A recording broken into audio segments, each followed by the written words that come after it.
मिनिटांसाठी तुम्हाला थांबवते. महिला आयोगाच्या अध्यक्षा रुपाली चाकणकर आहेत आपल्यासोबत. रुपालीताई, एक मोठी बातमी आपण बघतोय. मोकाट असणाऱ्या राजेंद्र आणि दीर सुशील या दोघा जणांना अटक करण्यात आली आहे. हो, या संदर्भात मी ट्विट केलेलं आहे सकाळी. आरोपी अटक झालेले आहेत. मी पहिल्या दिवशी सांगितलं होतं, राज्य महिला आयोगाच्या वतीने आम्ही पहिल्याच दिवशी सुमोटो दाखल केला होता. 5ही आरोपींवरती गुन्हा नोंद आहे.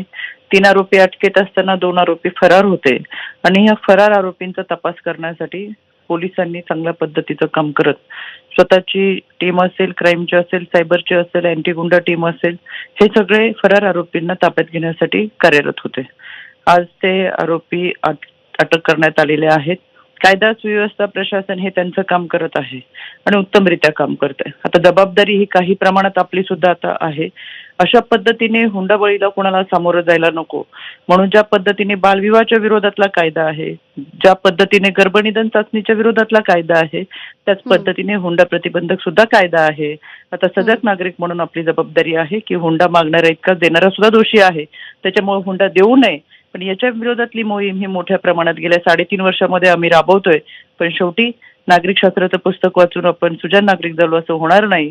तर खऱ्या अर्थानं सगळे हे कायदे सुव्यवस्थे प्रशासनाच्या माध्यमातून भारतरत्न डॉक्टर बाबासाहेब आंबेडकरांनी तुम्हाला मला जे संविधान दिलंय ते या लढ्यासाठी दिलंय. ते एक शस्त्र आहे आणि ते घेऊन आपल्याला लढता आलं पाहिजे आणि माणूस म्हणून जगून इतरांना सुद्धा जगण्याचा अधिकार देता आला पाहिजे. ठीक आहे. रुपालीताई, एक या अटकेच्या आधीचं एक सीसीटीव्ही फुटेज आमच्या हाती लागलेलं आहे. तळेगाव परिसरामधल्या एका हॉटेलमधलं हे सीसीटीव्ही फुटेज आहे.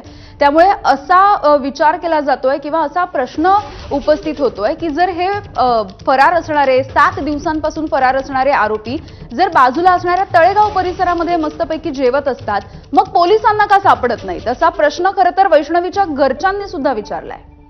याच्यामध्ये जर शोधायचं नसतं किंवा टाळाटाळ करायची असती तर आधी ताब्यात घेतले नसते. याच्यामध्ये आता बऱ्याच गोष्टी समोर येत राहतील, पण पहिल्या दिवसापासून पोलीस प्रयत्न करत होते आणि मी 2 दिवसापूर्वी कदाचित आपल्या चॅनलला सांगितलं होतं की पोलिसांनी स्वतः माहिती दिली होती. मी आयोच्या पहिल्या दिवसापासून संपर्कात होते की एक ठिकाणी आम्हाला त्यांचं लोकेशन डिटेक्ट झालंय, काही माहिती मिळाली तर आमची टीम त्या ठिकाणी पोहोचेपर्यंत तिथून ते आरोपी कदाचित निघून गेलेले होते. ते पोलिसांचा तपास हा पहिल्या दिवसापासून चाललेला आहे. आरोपी आता अटकेत आहे आणि गुन्हा नोंद आहे. राज्य महिला आयोगाने सुमोटो केलेला आहे. म्हणजे ही सगळी कारवाई सुरू आहे. कोणालाही पाठीशी घालण्याचा कोणताही हेतू नाही. जो चुकीचा आहे तो चुकीचा आहे. गुन्हेगार हा गुन्हेगारच असतो. त्याला कोणते पक्ष, कार्यकर्ता, नेता काही नाही.